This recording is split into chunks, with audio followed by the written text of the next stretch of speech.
Hello students. आइए मैं समझाता हूँ सांख्यिकी के बहुत महत्वपूर्ण सूत्र जो कि आपके एग्जाम में काम आएंगे।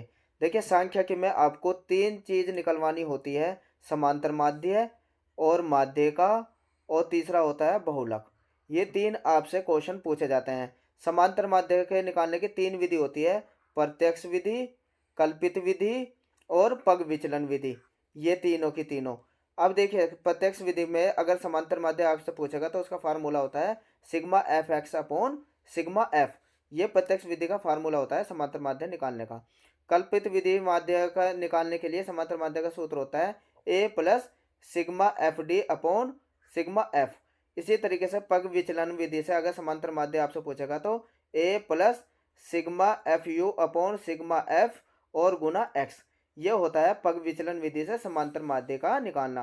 अगर आपसे माध्य का निकलवाए तो उसके लिए फार्मूला होता है एल प्लस एन बटे दो minus C F upon F और गुना एच। ये आपका हो जाएगा माध्य का निकालने का फार्मूला। और बहुलक अगर आपसे पूछे, वर्ग अंतराल देखे, तो उसका सूत्र होता है एल प्लस एन बटे दो minus C F upon F और गुना एच। इस तरीके से इन सूत्रों के द्वारा आप समांतर माध्यक के जो भी क्वेश्चन आपसे पूछे हैं वे तुरंत बना पाएंगे और आप बहुत आसानी से इन क्वेश्चनों को कर सकते हैं। चलिए आइए अब देखते हैं द्विघात समीकरण के महत्वपूर्ण सूत्र। इन सूत्रों की सहायता से आप बोर्ड में जो क्वेश्चन पूछे जाते हैं उनको आसानी से कर सकते हैं। तो आइए समझते हैं द्विघात समीकरण के जो महत्वपूर्ण सूत्र होते हैं। द्विघात समीकरण, चलिए देखते हैं। सबसे पहले द्विघात समीकरण क्या होती है। आपको इस फॉर्म में जो भी क्वेश्चन मिले, A X square plus B X plus C बराबर 0, इस समीकरण के फॉर्म में आपको सारे क्वेश्चन करने होते हैं। इसे द्विघात समीकरण कहते हैं। यानी कि द्विघात समीकरण की पहचान क्या होती है? पी एक्स बराबर अगर 0 होता है और पी एक्स जो होता है वो एक द्विघात बहुपद है। पी एक्स क्या है? द्विघात बहुपद। तो इसी को हम कहते हैं द्विघात समीकरण बहुपद। देखिए कैसे, ये पी एक्स, ये पूरी समीकरण को हम पी एक्स मानते हैं तो क्या होना चाहिए? मान द्विघात होनी चाहिए। देखो ये रही द्विघात। और पद कितने? दो से ज्यादा, एक से ज्यादा पद, एक पद ये रहा, एक पद ये रहा, एक पद ये रहा, इसलिए बहुपद। तो इस रूप वाली समीकरण को हम कहते हैं द्विघात समीकरण। द्विघात समीकरण को हम अगर सूत्र द्वारा निकाले, सूत्र द्वारा किस तरीके से आप ज्ञात कर सकते हैं? सूत्र द्वारा आपसे कोई समीकरण देगा और उसको सूत्र द्वारा हल करवाएगा। तो आइए देखते हैं कैसे हल करते हैं। उस सूत्र को लिख लीजिए पहले आप सब लोग। तो यह श्रीधराचार्य का सूत्र होता है और इसे हम x बराबर ऐसे लिख सकते हैं, minus B plus minus under root में बी स्क्वायर माइनस 4ac बटे 2a। इस फार्मूले के इस्तेमाल से हम द्विघात समीकरण को सूत्र द्वारा ज्ञात कर सकते हैं। ये द्विघात समीकरण, इनके हल करना मैं बताऊंगा सवाल, पर इस वीडियो में आप बस सूत्र को समझिए। सभी इंपॉर्टेंट सूत्र इसमें मैं कवर करूंगा। ए क्या है यहाँ देखिए, इस फार्मूले में ए जो होता है वो एक्स स्क्वायर का गुणांक होता है, एक्स स्क्वायर का गुणांक। चलो अभी बताऊंगा मैं किस तरीके से ज्ञात करते हैं ये एक्स स्क्वायर का गुणांक। बी क्या होता है? एक्स का गुणांक, एक्स का गुणांक। और सी क्या होता है? गुणांक। सी क्या होता है यहाँ? अचर पद। सी जो होता है यहाँ अचर पद होता है, अचर पद। तो नोट करते रहिए। देखिए, अगर आपको समीकरण ऐसे लिखी हुई मिले, 3x square plus 4x plus 5 बराबर 0, तो ये एक्स स्क्वायर का गुणांक क्या हुआ? 3। तो 3 हो गया ए का मान, ए बराबर 3 इस सूत्र में रखने के लिए। और x के आगे क्या है? 4, तो ये हो गया बी का मान। और बाकी जो बचता है ये वो होता है सी का मान। इस तरीके से आप ए बी सी का मान निकाल कर इस सूत्र में रख दीजिएगा, तो आपको द्विघात समीकरण के क्वेश्चन हल होने शुरू हो जाएंगे। आइए और द्विघात समीकरण में आपसे क्या क्या पूछा जाता है इनको नोट करते चलेंगे, ताकि आप एग्जाम में आराम से क्वेश्चनों को बना पाए। देखिए द्विघात समीकरण में और आपसे पूछा जाएगा इस वाले फार्मूले पे विभक्तर पूछा जाता है, विभक्तर। इसको हम डी से प्रदर्शित करते हैं, विभक्तर को हम डी से प्रदर्शित करते हैं। आइए ये कैसे निकालते हैं। डी बराबर फार्मूला होता है B square minus 4ac। A B C अभी मैंने आपको समझाया है, समीकरण में से ए बी आप देख लीजिए और इस सूत्र में रख दीजिए तो विभक्तर आ जाएगा। तो विभक्तर के क्वेश्चन भी बहुत ज़्यादा पूछे जाते हैं। अब एक बात का वो ध्यान रखिए मूलों की प्रकृति के बारे में, यही आपसे मूलों जब इस सूत्र का इस्तेमाल करोगे तो मूलों की प्रकृति भी पूछ ली जाती है, मूलों की प्रवृत्ति। चलिए मूलों की प्रवृत्ति पर बात करता हूँ। जब आप इस फार्मूले में कोई मान रखते हैं और डी का मान अगर प्लस में आए, डी का मान कैसे आए, प्लस में आए, इसका मतलब होता है मूल वास्तविक है। मूल कैसे आएंगे, वास्तविक। अगर प्रवृत्ति पूछेंगे तो आपको लिखना है मूल वास्तविक और असमान व असमान, तो उसका प्रवृत्ति कैसे आएगी, ये प्रवृत्ति आएगी। आपसे क्वेश्चन में पूछेगा डी विभक्तर निकाल के डी का मान प्लस में आएगा तो आपको लिख देना है मूल वास्तविक व असमान है। अगर डी का मान आता है 0, जब आप इस सूत्र में निकाल के लगाएंगे और डी का मान आता है 0 तो इसकी प्रवृत्ति हो जाएगी मूल वास्तविक व समान, ठीक है। और अगर डी का मान आता है माइनस में, डी का मान अगर आता है माइनस में तो फिर आपको लिख देना है मूल वास्तविक नहीं, मूल वास्तविक नहीं। तो इस वाले फार्मूले का इस्तेमाल करके विभक्तर निकाल के आप उसकी प्रवृत्ति बता सकते हैं, ये क्वेश्चन पूछे जाते हैं। आइए अब चलते हैं और इस द्विघात समीकरण से आपसे क्या पूछ सकता है। आइए और कुछ सूत्रों को देख लेते हैं। आपसे ये भी पूछा जा सकता है, इसमें मूलों का योगफल और गुणनफल पूछा जाता है, मूलों का योगफल और गुणनफल। जैसे कि मैं एक समीकरण लिख देता हूँ 3x² प्लस 4x प्लस लगाइए या माइनस कुछ भी आएगा, प्लस माइनस कुछ भी दे सकता है वो, 7 बराबर 0। तो ये इसी फॉर्म में मिली हुई है ना समीकरण। देखो ax² plus bx plus c बराबर 0।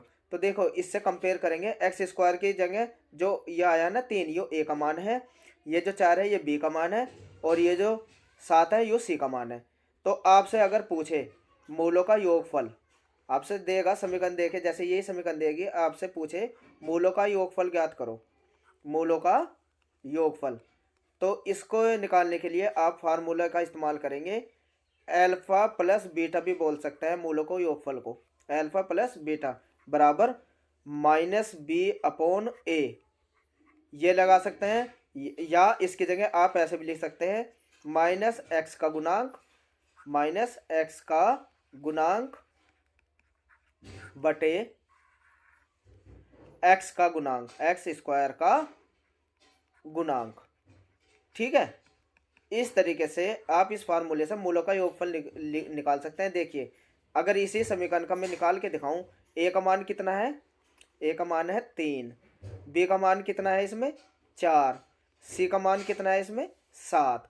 तो देखिए a b c है ना, और योगफल अगर निकालना हो तो ये क्या है -x का गुणांक, तो -x का यानी कि b रख दीजिए यहाँ, b का मान आया 4, तो ये हो जाएगा -4 और बटे x यानी कि a का मान कितना आया 3/3, तो आंसर आ जाएगा ये। इस तरीके से आप निकाल सकते हैं मूलों का योगफल। अगर आपसे निकलवाए मूलों का गुणनफल, अब आपसे ये भी निकलवा सकता है कि मूलों का गुणनफल ज्ञात करो, मूलों का गुणनफल। अगर आपसे मूलों का गुणनफल निकलवाए समीकरण देकर, कोई भी समीकरण दे सकते हैं, ये तो मैंने उदाहरण के रूप में बताया है, तो आप इसे लिखेंगे अल्फा बीटा बराबर c/a, ये होता है। या आप ऐसे भी लिख सकते हैं अचर पद c क्या होता है अचर पद बटे एक्स स्क्वायर का गुणांक, एक्स स्क्वायर का गुणांक। ये होता है फार्मूला गुणनफल निकालने का। तो आपको पता है सी का मान कितना आया यहाँ 7 बटे ए का मान कितना है 3, तो 7/3। इस तरीके से आप गुणनफल भी निकाल सकते हैं। ए बी सी यहाँ से छाट के, ए होता है 3, बी है 4 और सी है 7, ये लिखे थे मैंने। तो इस तरीके से समीकरण देके आपसे मूलों का योगफल निकलवाए चाहे गुणनफल निकलवाए, इस फार्मूले में रख के आप क्वेश्चन कर सकते हैं। आइए अब द्विघात समीकरण बनाना भी आपसे पूछ लेते हैं। आइए मैं अब आपको एक समीकरण किस टाइप का क्वेश्चन पूछते हैं उसके लिए आपको कौन सा फार्मूला का इस्तेमाल करना होता है ये भी बता देता हूं।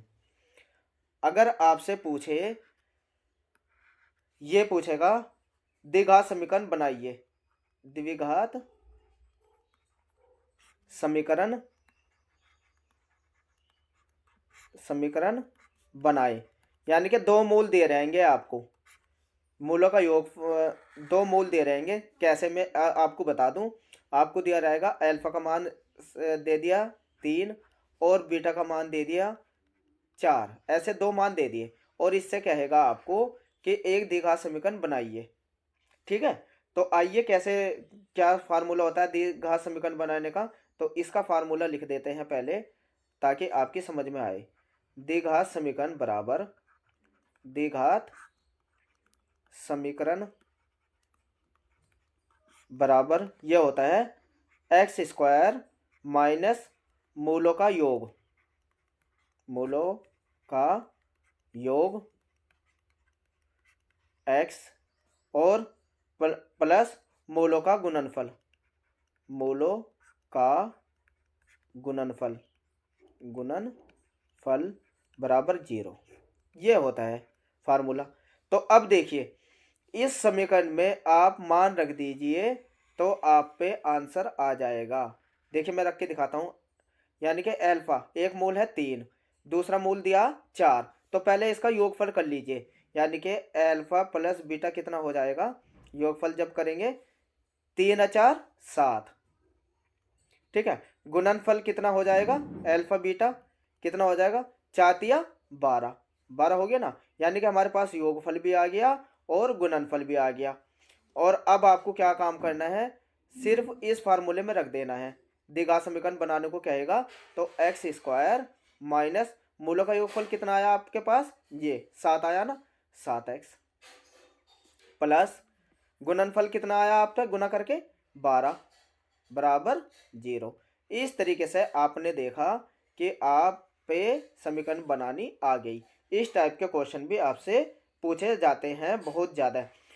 अब कभी कभी आपको इस समीकरण का इस्तेमाल करने के लिए लॉन्ग क्वेश्चन करवाएगा। आइए उसके लिए कुछ सूत्रों को देख लेते हैं जिसमें आपको ये सूत्र रखने को कहेगा। इन सूत्रों को नोट जरूर कर लीजिएगा आप, और जब द्विघात समीकरण करेंगे तो बहुत आपको क्लियर हो जाएगी सारी बातें।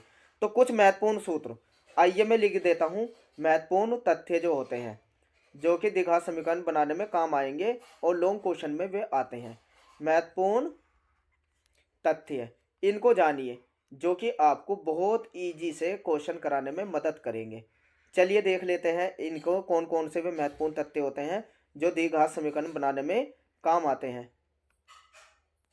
चलिए देखिए, सबसे पहले आप इसको देखिए, इस फॉर्म में मिलेगा आपको alpha square plus beta square का मान निकालिए, यानी कि मूलों का योग फल द्विघात समीकरण जब बनवाएगा तो इसका मान पूछेगा आपसे, तो आपको इसे इस फॉर्म में बदल देना है अल्फा प्लस बीटा, यानी कि योगफल के रूप में बदल के स्क्वायर माइनस 2 अल्फा बीटा, यानी कि देखिए गुणनफल ये रहा और योगफल ये रहा। अगर ऐसे पूछे इसका मान निकलवाए तो इसमें इस फार्मूले को रख दीजिए और इसमें योगफल निकाल के यहाँ मान रखिए और यहाँ गुणनफल का मान रखिए, तो आप पे उसका मान निकल के आ जाएगा जो भी आपसे पूछा है। दूसरा, किस शेप में आपसे क्वेश्चन पूछा जा सकता है, हर शेप के क्वेश्चन मैं आपको कराऊंगा ताकि आपको कोई परेशानी ना हो। अगर आपसे कहे alpha square plus beta square plus alpha beta, इसका मान निकालिए, द्विघात समीकरण में इसका मान निकालिए। तो आपको हमेशा योगफल और गुणनफल के शेप में बदलना आना चाहिए, चाहे वो कोई भी क्वेश्चन पूछे। तो आपको इसे योगफल के रूप में ऐसे लिखिए, अल्फा प्लस बीटा का स्क्वायर माइनस अल्फा बीटा, ऐसे लिख दीजिए। देखो योगफल ये रहा और गुणनफल ये रहा, क्योंकि आप जो भी द्विघात समीकरण के क्वेश्चन करेंगे उसमें योगफल निकालेंगे और गुणनफल निकालेंगे, जो मैंने सूत्र बताए। और इस तरीके से आपसे पूछेगा इसका मान, तो आप ऐसे इसको ऐसे लिखिए और इसमें मूलों का योगफल और गुणनफल का मान रख के हल कर लीजिए, उत्तर तुरंत आएगा। और किस शेप में आपसे क्वेश्चन पूछा जा सकता है, देखिए तीसरा आपसे इस रूप में भी पूछा जा सकता है, alpha cube plus beta cube का मान निकालिए, ये देगा। तो आपको मैंने क्या बताया अभी, योगफल के रूप में लिखिए इसको, अल्फा प्लस बीटा, आगे नहीं योगफल। अब इसको ऐसे लिखिए, इसका जो पहले मैं फार्मूला लिख दूं, ये होता है alpha square plus beta square minus alpha beta. लेकिन इस रूप में देखो, इसका मान ये योगफल नहीं है क्योंकि स्क्वायर है। इसको भी आप खोलिए, इसको खोल के क्या बनेगा, चाहे तो आप पहले ऐसे लिखिए, फिर इसको दोबारा भी खोलना पड़ेगा, यानी कि योगफल और गुणनफल के रूप, योगफल के रूप में तो ये है ही, ऐसे का ऐसा ही। अब इसको आप जब खोलोगे तो इस तरीके से लिखेंगे, अल्फा प्लस बीटा का स्क्वायर माइनस, देखो 2 अल्फा तो ये वाला हो गया ना, स्क्वायर का ये सूत्र खोलेंगे, ये वाला सूत्र खोल रहा मैं, ये पहले वाला ये खुल गया ना, 2 अल्फा बीटा तो ये रहा और 1 अल्फा बीटा ये रहा। कितने अल्फा बीटा हो गए, 3 अल्फा बीटा। समझ में आ गया, ये जो फॉर्मूला था ये alpha square plus beta square का, ये रहा, ये इस वाले फार्मूले को मैंने खोल दिया, ये वाला देखो, ये खोला अल्फा प्लस बीटा स्क्वायर ये रहा, और माइनस 2 अल्फा बीटा एक ये रहा, 1 अल्फा बीटा ये रहा, 3 अल्फा बीटा हो गया ना। तो ये, तो आपको जब इस टाइप का क्वेश्चन पूछेगा तो आप उसे ऐसे इसमें रख दीजिए और योगफल निकाल के गुणनफल निकाल के इस फार्मूले में रख दीजिए। तो अब किसी भी तरीके से द्विघात समीकरण आपसे पूछे, चाहे लॉन्ग में आए क्वेश्चन, चाहे शॉर्ट में आए, चाहे लघु में आए, तुरंत आप बना पाएंगे मेरे इस मेथड के द्वारा। तो मेथड बहुत अच्छे से बनाया हुआ है। और किस शेप में आपसे क्वेश्चन पूछ सकता है, अगर यही सेम क्वेश्चन यहाँ माइनस का चिन्ह दे और तब आपसे पूछे, चलिए माइनस वाला भी आपको बता दूं, और फिर आपके सारे क्वेश्चन हल होने शुरू हो जाएंगे द्विघात समीकरण के। देखिए माइनस वाले में सिर्फ यहाँ आ जाएगा अल्फा माइनस बीटा, इसमें प्लस था, अल्फा माइनस बीटा, और यहाँ क्या हो जाएगा, इनका फार्मूला वो होता है alpha square plus beta square plus alpha beta. लेकिन इस फॉर्म में तो आप रख ही नहीं सकते सवाल में, तो इसे भी खोलिए। तो ये क्या हो जाएगा, अब के यहाँ मूलों का देखो क्या आ रहा है, योगफल की जगह घटाना, और फिर आप यहाँ आपके मूलों को घटाएंगे क्योंकि इसमें तो योगफल है, यहाँ घटाएंगे। फिर यहाँ क्या करेंगे, देखो इस फार्मूले को ये वाला दोबारा, फिर ये वाला फार्मूला है ना, ये वाला रखिए, अल्फा प्लस बीटा का स्क्वायर, ऐसे लिख लीजिए, ठीक है ना। अब देखिए माइनस के 2 अल्फा बीटा तो ये रहे, 1 अल्फा बीटा ये रहा, तो घट जाएंगे ना आपस में, तो माइनस का चिन्ह आएगा अल्फा बीटा, क्योंकि 2 है यहाँ अल्फा बीटा माइनस के, और यहाँ 1 अल्फा बीटा है, तो घटेंगे तो क्या बचेगा, माइनस का अल्फा बीटा। गुणनफल ये रहा, योगफल ये रहा, यहाँ घटा दीजिए दोनों मूलों को और इसमें मान रखते ही आपका आंसर आ जाएगा। इस टाइप के क्वेश्चन अगर आपसे पूछे तो तुरंत आपको इस फॉर्म में बदल के योगफल और गुणनफल निकाल के तुरंत कर लीजिए। तो कैसी लग रही है ये क्लास, बहुत अच्छी सूत्र समझा रहा हूँ मैं, इसको नोट करते चले ताकि आपको एग्जाम में कोई भी दिक्कत ना हो पाए, ठीक है ना। आइए द्विघात समीकरण से कुछ और तथ्यों को देख लेते हैं जो कि आपसे पूछे जाते हैं। यदि दो मूल बराबर हो, ऐसे कहेगा, कुछ क्वेश्चनों को आपसे ऐसे भी पूछेगा, देखिए किस तरीके से आपसे क्वेश्चन पूछते हैं वो भी समझा देता हूं।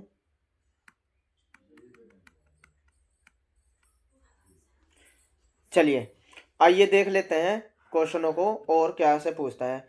यदि मूल बराबर हो तब क्या करना हो, आपसे क्वेश्चन में कहे यदि मूल बराबर हो तब आपको कैसे करना है। यदि मूल बराबर हो तो आपको फिर क्वेश्चन का स्वरूप को कैसे लिखना है, आपको लिख देना है मूल बराबर होते ही, यानी कि वो कह रहा है बी स्क्वायर माइनस 4ac का मान कह रहा है वो 0 रखने को, ठीक है ना। तो d का मान 0 रखना है आपको वहाँ। और इसे तब क्या लिख देना आपको, तब आपको करना है अल्फा बराबर beta minus B upon 2a, ये मान होगा, ये मान आएगा, ठीक है। डायरेक्ट इसमें रखिए और तुरंत आपका क्वेश्चन हल हो जाएगा। अन्य कुछ बातों को देखिए जो कि आप क्वेश्चन नहीं करते, डर की वजह से छोड़ देते हैं, उन बातों को मैं क्लियर कर देता हूं। अब आप इस वाली प्रश्नावली से लॉन्ग क्वेश्चन जरूर आता है, और वो भी इस तरीके का कि 2 अंकों वाली संख्या अगर आपसे किसी भी क्वेश्चन में आए, मैं लिखता हूं 2 अंकों, इन्हें नोट करते चलिए, 2 अंकों वाली संख्या की अगर बात करें तो आपको किसी भी क्वेश्चन में आपके ये पूछा जाए कि 2 अंकों वाली संख्या दिया हो, तो आपको मान के लिख लेना है उसमें 10x प्लस वाई, ये मानना है। क्या मानना है? 10x प्लस वाई, जहां जो y का अंक होता है इसे आपको रखना है इकाई का अंक, y को क्या रखना है? इकाई का अंक, इकाई का अंक। तो माना इकाई का अंक, जब आप सवाल करेंगे तो उसमें क्या है ना, माना इकाई का अंक है y, और x क्या मानना है? दहाई का अंक, x बराबर दहाई का अंक। और बस फिर ये 2 अंकों वाली संख्या ऐसे मान लेनी, फिर जो भी आपसे क्वेश्चन में पूछा फिर तुरंत हल हो जाएगा। ये लॉन्ग क्वेश्चन इसके ऊपर आते हैं। और कौन कौन से तथ्य आपसे पूछे जा सकते हैं, मैं उन सारे तथ्य पे बात करूंगा जिससे कि आपके क्वेश्चन कोई भी गलत ना हो। अगर 2 क्रमागत संख्याओं की बात करें, 2 क्रमागत प्राकृत संख्या, ऐसे सवाल आ जाए, 2 क्रमागत, नोट करते चलिएगा और फिर क्वेश्चन करके देखिए तुरंत हो जाएंगे। 2 क्रमागत प्राकृत संख्याएं, अगर वो आपसे ये निकलवाए 2 प्राकृत संख्याओं की बात करें तो कौन कौन सी मान लिया आपको? माना पहले क्रमागत प्राकृत संख्या x मान लेना, और इससे अगले वाली जो संख्या आएगी x प्लस 1, ऐसे मान लेना। और जो प्रश्न में कह रहा है उसमें रख दीजिए, तुरंत उत्तर आपका आ जाएगा। अगर आपसे बात करें प्राकृतिक संख्या की जगह दूसरा इस तरीके से पूछ ले, 2 क्रमागत समधन पूर्णांक, 2 क्रमागत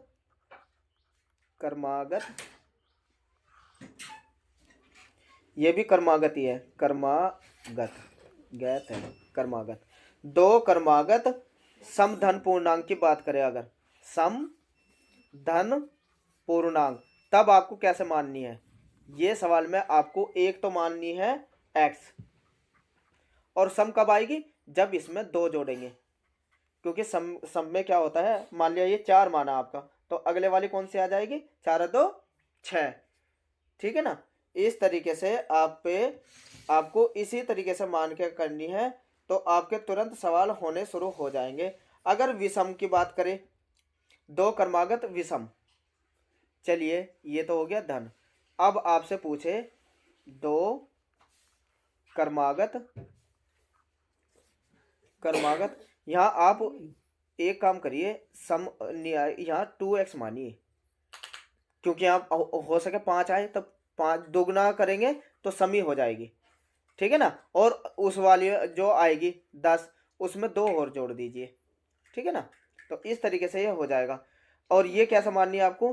2 क्रमागत विषम, अगर पूछे क्रमागत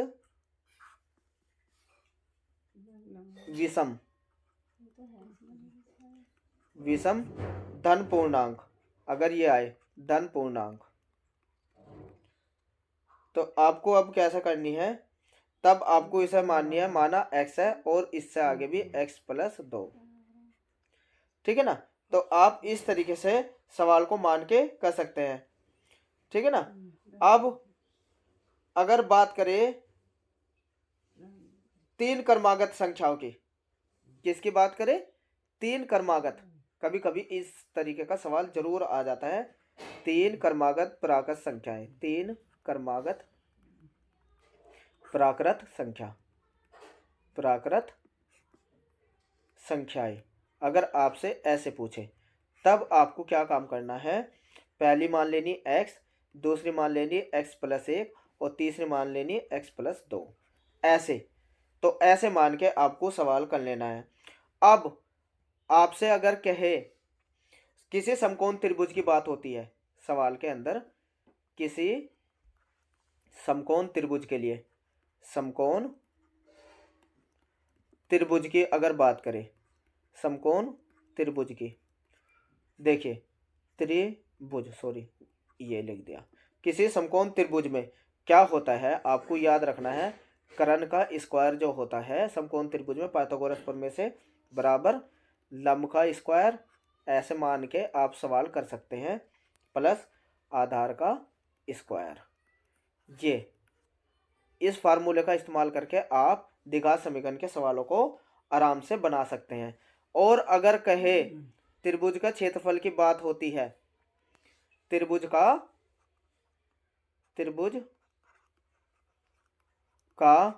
क्षेत्रफल निकलवाए, त्रिभुज का क्षेत्रफल, तो आपको सूत्र पता है, ये होता है 1/x, जो आप x मानोगे, गुना आधार गुना ऊंचाई, आधार गुना ऊंचाई। इसका इस्तेमाल करके आप कर सकते हैं। आइए अगर त्रिभुज के तीनों कोनों का योग निकलवाए, ये आप जरूर दोहरा लीजिए, एक बार इनको नोट कर लीजिए, फिर आपको नेक्स्ट पेज देख लेते हैं। चलिए नेक्स्ट पेज पे आपको दिखा देते हैं। अगर आपसे कहे त्रिभुज के तीनों कोनों का योग, त्रिभुज के तीनों कोनों का योग, त्रिभुज के तीनों कोनों का योग यानी कि कितना होता है, कोण ए प्लस कोण बी प्लस कोण सी मान के आप लिख दीजिए 180 अंश। इसका इस्तेमाल करिए, ठीक है। अब आयत का परिमाप की अगर बात करें, इन क्वेश्चनों को इग्नोर बिल्कुल ना करें, बस समझते चले। आयत का परिमाप ये बहुत महत्वपूर्ण सूत्र है जो कि आपके एग्जाम में आपसे पूछे जाएंगे। आयत का परिमाप अगर पूछे तो उसका फार्मूला क्या होता है, 2 लंबाई प्लस चौड़ाई। इस फार्मूले का इस्तेमाल करके आप आयत का परिमाप भी निकाल सकते हैं। द्विघात समीकरण में देखिए, ये आपको जरूर पता हो। अगर आपसे कहे आयत का क्षेत्रफल, ये तो परिमाप हो गया, आयत का क्षेत्रफल पूछे आपसे, आयत का क्षेत्रफल, तो क्षेत्रफल भी आप पे निकालना आना चाहिए। क्षेत्रफल क्या होता है, लंबाई गुना चौड़ाई, लंबाई गुना चौड़ाई, यह होता है आयत का परिमाप, ठीक है ना। और अगर शांत जल में नाव की चाल, अगर आपको शांत जल वाले ऐसे भी क्वेश्चन आते हैं, ये क्वेश्चन बहुत ही ज़्यादा इंपॉर्टेंट होते हैं। शांत जल में नाव की चाल आपको कैसे करनी है, आप कभी भी शांत जल में नाव की चाल वाले क्वेश्चन आए तो ऐसे लिखिए, शांत जल में नाव की चाल, नाव की चाल, ये आपको करना है x किलोमीटर प्रति घंटा माननी है, x किलोमीटर प्रति घंटा। और इसी सवाल में आपको माननी है धारा की चाल, वो माननी है आपको y किलोमीटर प्रति घंटा। और धारा की दिशा में अगर नाव चले, यहाँ देखियो सवाल को ध्यान देना है। अगर आपसे कहे धारा की दिशा की बात हो, धारा की दिशा में नाव की चाल, क्वेश्चन को जरूर देख लेना। धारा की दिशा में नाव की चाल, नाव की चाल, तो वो कैसे लिखनी है, आपको इन दोनों को जोड़ देना है, यानी कि x प्लस वाई को जोड़ के किलोमीटर प्रति घंटा ऐसे लिख देना है। लेकिन अगर वो धारा के विपरीत की बात करें, धारा के विपरीत, धारा की विपरीत दिशा में क्या है, ये तो धारा की दिशा में है, विपरीत दिशा की बात करें, विपरीत दिशा में नाव की चाल, तब आपको क्या करना है, घटा देना है x माइनस वाई किलोमीटर पर हावर। तो ये ध्यान रखना, धारा वाले सवाल इस तरीके से करने हैं। लेकिन अगर धारा वाले सवाल में समय की बात होती है, जरूर समझ लीजिए एक बार, अगर धारा की विपरीत, ऐसे धारा की विपरीत दिशा में लिया गया समय, अगर इस समय की बात हो, लिया गया समय, तब आपको क्या करना है, आपको लिख देना है दूरी बटे एक्स प्लस वाई और यहाँ गुना एच। ये करना है आपको इस तरीके से। लेकिन अगर धारा के दिशा में ही बात करें, धारा की विपरीत धारा की विपरीत दिशा में, सॉरी ये तो विपरीत नहीं, ये तो धारा की दिशा में ही हो जाए, प्लस है ना यहाँ, धारा की दिशा में, यहाँ धारा के विपरीत नहीं, धारा की दिशा में, हाँ ये अगर विपरीत दिशा में बात करें, दिशा में, बस यहाँ आपको माइनस लगाना है। धारा की विपरीत दिशा में दूरी बटे एक्स माइनस वाई गुना एच, फिर इसका इस्तेमाल करिए। तो इस तरीके से आप सीख गए हैं पूरे द्विघात समीकरण के जिस तरीके के क्वेश्चन आते हैं। अब आप द्विघात समीकरण के क्वेश्चन मेरी वीडियो से बना सकते हैं, मैंने इसका इस्तेमाल किया है। और एक बात देख सकते हैं आप किस तरीके से द्विघात समीकरण के सवाल निकाले जाते हैं।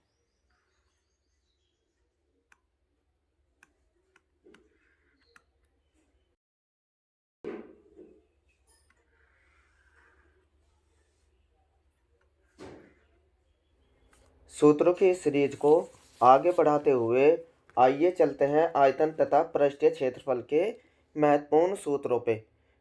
तो ये मैंने एक सारणी बनाई है जिसकी सहायता से आप सूत्रों को आसानी से लर्न रख सकते हैं। बस इस सारणी को आप दोहरा लीजिए एक बार। देखिए सबसे पहले यहाँ लिखा है आकृति का नाम, जैसे कि आकृति है घनाभ। घनाभ का अगर आपसे पूछे पृष्ठीय क्षेत्रफल कितना होता है तो आपको बता देना है 2 पाई कोष्टक के अंदर L प्लस बी। अगर संपूर्ण पृष्ठीय क्षेत्रफल आपसे पूछे तो ये होता है 2 कोष्टक के अंदर L B plus B H plus H L, ठीक है ना। इसी तरीके से अगर घनाभ का आयतन आपसे पूछा जाए तो वो होता है एल बी एच, ठीक है। इसी तरीके से अगर यहाँ जो एल है वो लंबाई है घनाभ की और बी है वो चौड़ाई होती है घनाभ की और एच जो होता है वो ऊंचाई है घनाभ की। इस तरीके से घनाभ के आप के क्वेश्चन में कुछ भी पूछे आपसे तो इस सारणी को दोहरा लीजिए, आप घनाभ का उत्तर तुरंत बता पाएंगे। इसी तरीके से अगर घन का कोई क्वेश्चन आता है, घन का अगर आपसे पृष्ठीय क्षेत्रफल पूछे तो वो होता है 4a²। और अगर संपूर्ण पृष्ठीय क्षेत्रफल पूछे घन का तो वो होता है 6a²। और अगर घन का आयतन पूछे आपसे तो वो होता है a का क्यूब। और a क्या होता है, इसमें भुजा होती है a, यानी कि क्योंकि उसके वर्ग से बनता है घन। ये मैं सिखाऊंगा आपको, पहले आप ये सारणी लर्न कर लीजिए। a का मतलब होता है भुजा। इसी तरीके से अगर आपसे ये पूछे बेलन के बारे में, लंबवृत्तीय बेलन, उसका क्षेत्रफल अगर निकालने को आता है तो उसका फार्मूला होता है 2 पाई आर एच। और अगर पूछे संपूर्णीय पृष्ठीय क्षेत्रफल तो उसका फार्मूला होता है 2 पाई आर और कोष्टक के अंदर एच प्लस आर। इसी तरीके से अगर आपसे लंबवृत्तीय बेलन का आयतन पूछता है तो उसका फार्मूला होता है पाई आर स्क्वायर एच। आर क्या होता है, इसमें त्रिज्या होती है बेलन की और एच जो होती है वह ऊंचाई होती है बेलन की। इसी तरीके से अब अगर शंकु के बारे में आपसे पूछे, शंकु, तो शंकु का जो पृष्ठीय क्षेत्रफल होता है वो होता है पाई आर एल।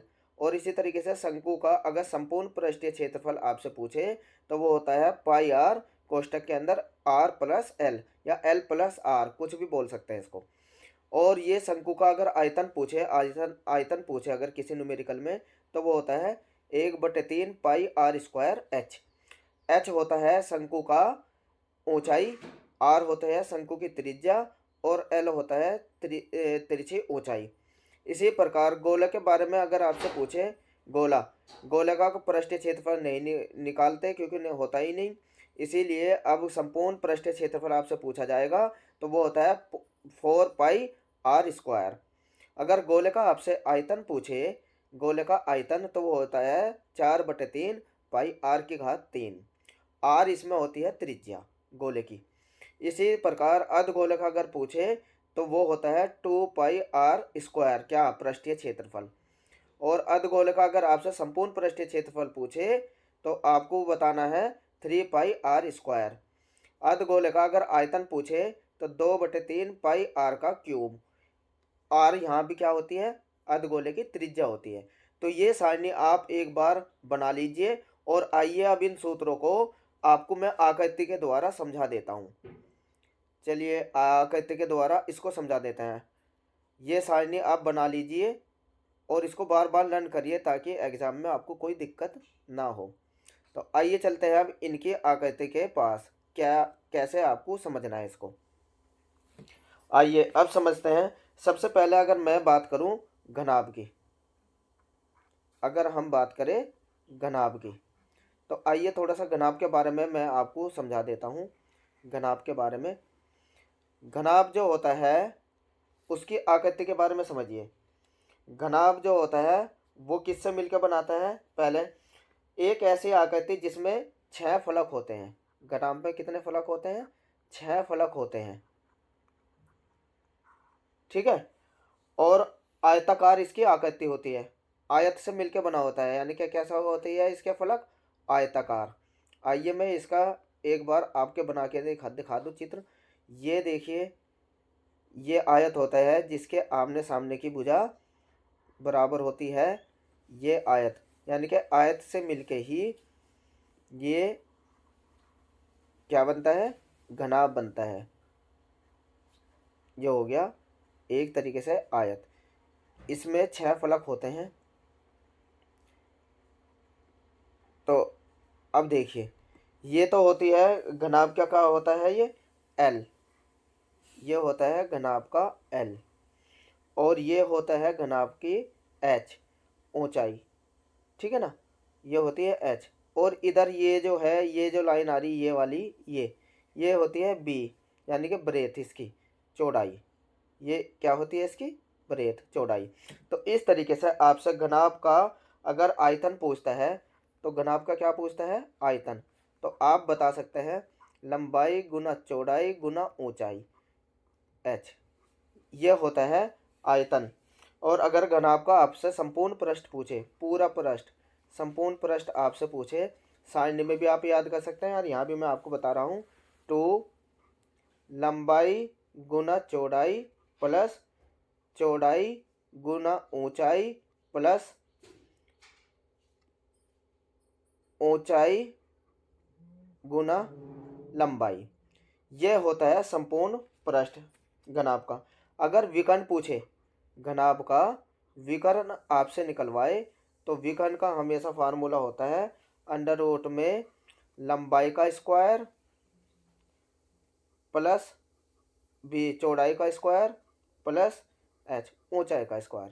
इस तरीके से ये घनाभ का के बारे में आपसे कुछ भी पूछे, आपने घनाभ की आकृति जान ली और घनाभ के सूत्रों को समझ लिया। तो आइए अब समझते हैं इसमें घन के बारे में।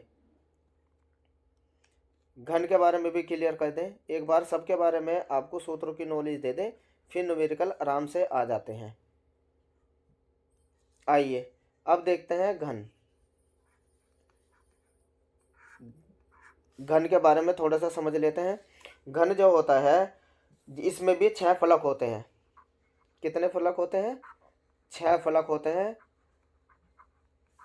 और प्रत्येक फलक कैसे होते हैं, इसमें समान होते हैं। इसमें प्रत्येक फलक समान होते हैं।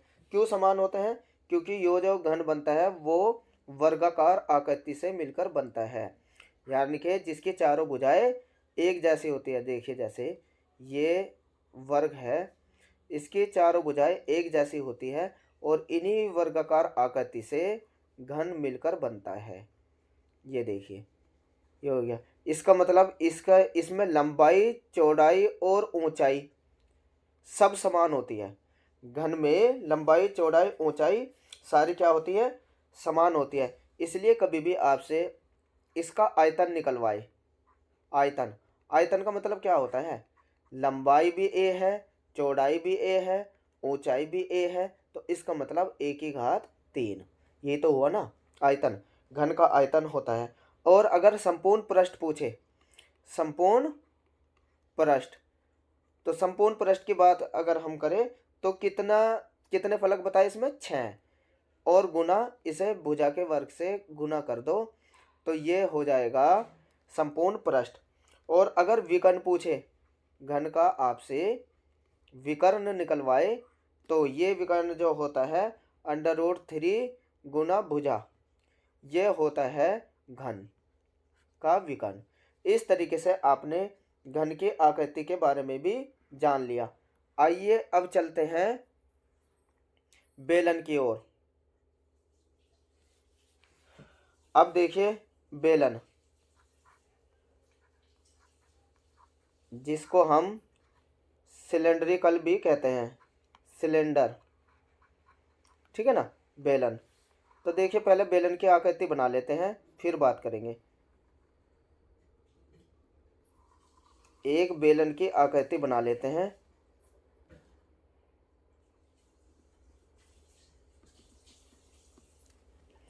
ये बेलन होता है और यहाँ से यहाँ तक जो होती है इसे कहते हैं बेलन की त्रिज्या, ये होती है आर, बेलन की त्रिज्या। और ये यहाँ से लेके यहाँ तक जो होती है वो होती है बेलन की ऊंचाई, इसे हम प्रदर्शित करते हैं एच से, यहाँ से लेके यहाँ तक। और ये तो है ही त्रिज्या, नीचे भी क्या है, ये भी आर ही है, जितनी आर ऊपर उतनी आर नीचे, त्रिज्या। तो आइए अगर बेलन का आपसे क्वेश्चन में आयतन निकलवाए, क्या निकलवाए, बेलन का आयतन। तो आयतन क्या होता है, लंबाई गुना चौड़ाई गुना ऊंचाई है ना। तो आप इसमें बेलन में क्या लिख सकते हैं, क्योंकि गोला भी है ऊपर, तो पाई आर स्क्वायर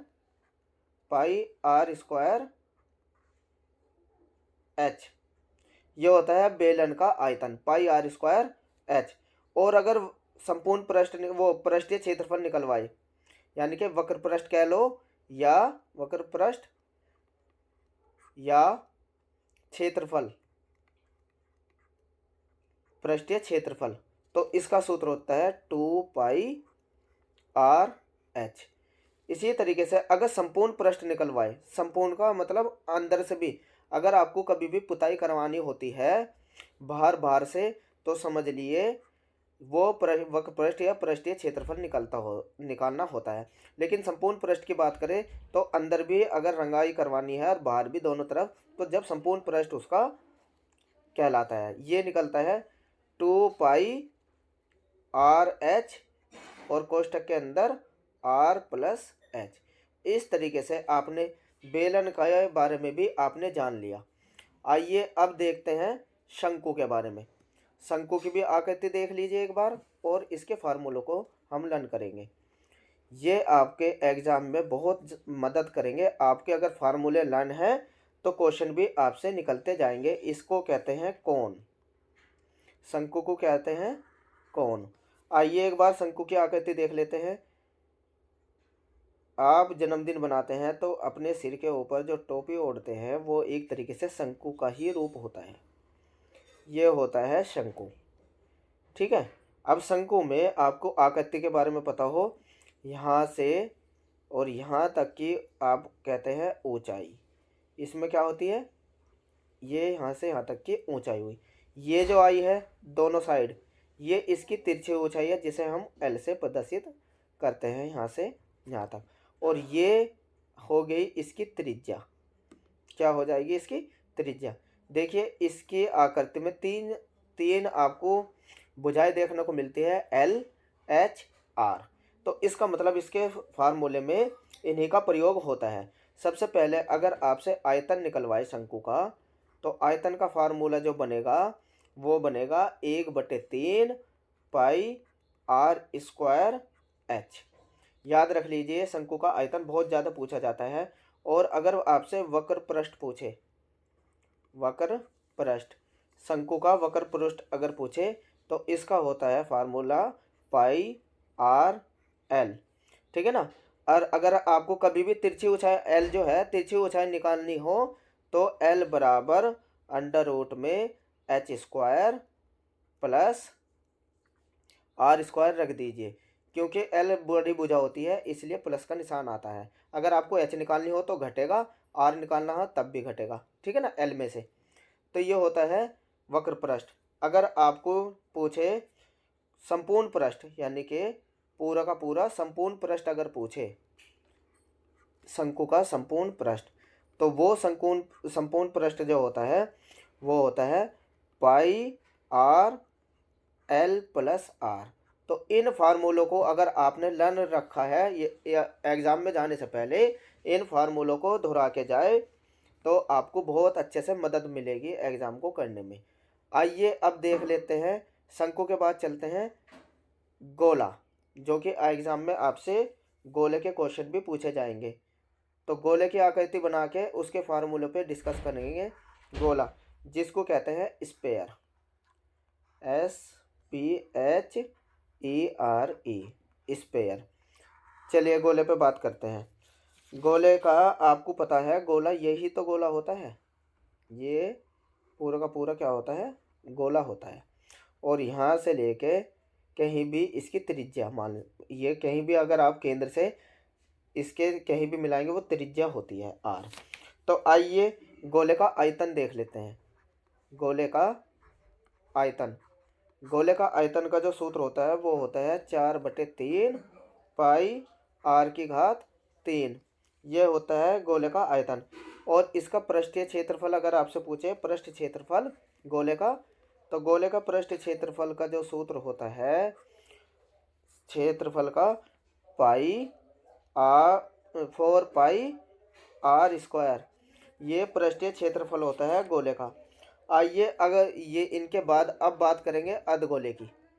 अर्धगोले में देख लेते हैं क्या होता है। अर्धगोले में ये अर्धगोला अर्धगोले की आकृति बना के देख लेते हैं। अर्धगोला देखिए ये होता है अर्धगोला, मैं बना देता हूँ। ये हुआ अर्धगोला। देखिए अर्धगोले में एक बात आ जाएगी, यहाँ से ये है त्रिज्या या इधर वाली ये है त्रिज्या आर, ठीक है। और यहाँ से लेके यहाँ तक की ऊंचाई आ जाएगी। इसमें क्या आ जाती है ऊंचाई। वैसे ऊंचाई नहीं मानते इसमें, अर्धगोले में यही त्रिज्या मानी जाती है, अर्धगोला तो है ये। चलिए अब आप बात करेंगे अर्धगोले का आयतन। अगर अर्धगोले का आयतन निकालना होता है, देखिए गोले के आयतन को का आधा कर दीजिए, यानी कि 2/3 पाई आर क्यूब, यह होता है इसका अर्धगोले का आयतन। अब देख लेते हैं पृष्ठीय क्षेत्रफल। अर्धगोले का पृष्ठीय क्षेत्रफल ये होता है पाई आर स्क्वायर ये। और अगर संपूर्ण पृष्ठ निकलवाए आपसे, संपूर्ण पृष्ठ होता है 3 पाई आर स्क्वायर। तो ये संपूर्ण पृष्ठ होता है। कभी कभी गोलीय कोष का भी क्वेश्चन दे देते हैं। आइए गोलीय कोष को भी देख लेते हैं एक बार।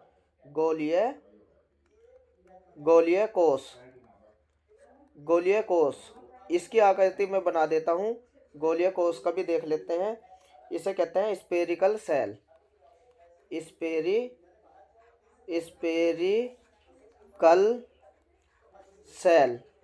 स्पेरिकल सेल देख लेते हैं किसको, स्पेरिकल सेल यानी कि गोलीय कोष। ये गोला है और एक गोला और इसके अंदर है, यानी कि गोले के अंदर एक गोला और। तो यहाँ से लेके और बाहर तक ये होता है R1, इसको क्या कहते हैं R1। और अंदर के गोले की जो ये त्रिज्या होती है जिसे मानिए R2।